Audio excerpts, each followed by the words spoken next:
Let's bring in our political editor, Beth Rigby, who's here. So, the Prime Minister, not at Davos, stayed in the UK for Prime Minister's questions, but an interesting movement on his position in President Trump, a galvanising of the rhetoric from Starmer today.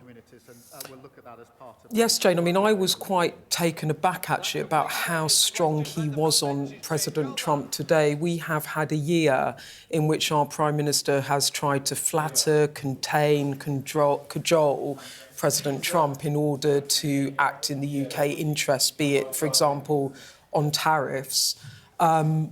And we did carve out a better deal, but obviously the relationship is really disintegrating over this tension over Greenland, and I cannot stress how profoundly a perilous moment this is. This is the most serious crisis in the transatlantic relationship, not just between the UK and the US, but between Europe and the US, about NATO, the North Atlantic Security Alliance. So this is a really perilous moment. And what you're seeing here is a Prime Minister being far more robust than I've ever seen him in how he is handling Trump. And at the press conference on Monday, he basically said, my position is clear, we're not backing down. The future of Greenland is for the Greenlanders and for the Danish kingdom. And today, when asked again, he said, I want to be clear to the House, I will not yield. Britain will not yield on our principles and values about the future of Greenland under the threat of tariffs. And that was quite strong language.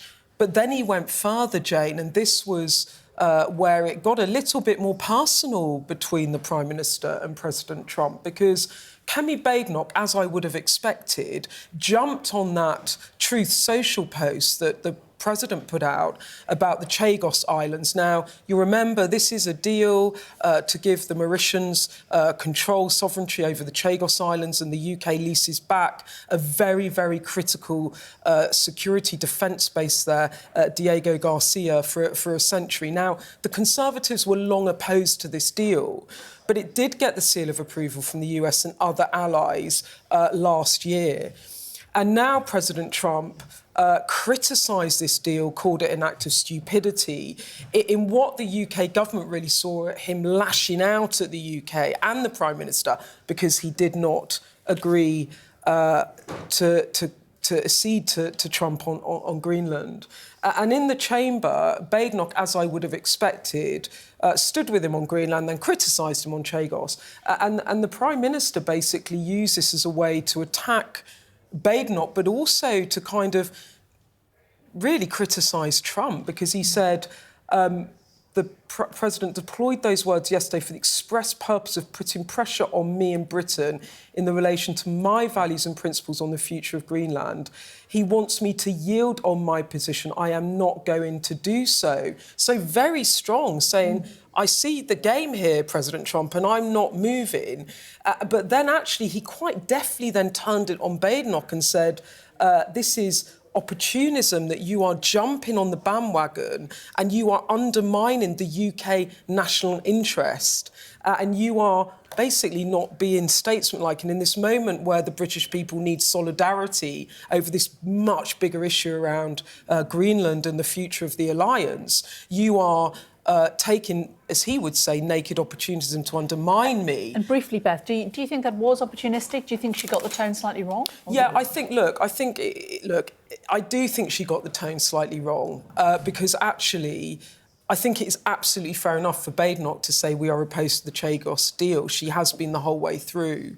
But the fact it was so clearly, explicitly linked by Trump in the message he put out to trying to pressure the UK over Greenland, and he has approved it in the past, it sort of undermines the argument.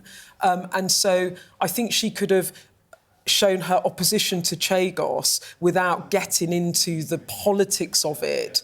And by doing so, she allowed really the Prime Minister there to take the higher ground. And underlying that, there is a debate over whether the UK has done a good deal or bad deal over Chagos, but that kind of got lost in the moment. And actually, if you look at kind of where all the political parties were and the sort of solidarity behind the UK over Greenland, I think she got the tone wrong. And in doing so, Starmer was able in the moment to look very statesmanlike and make her look a rather diminished leader. OK, really interesting. Beth, thank you very much.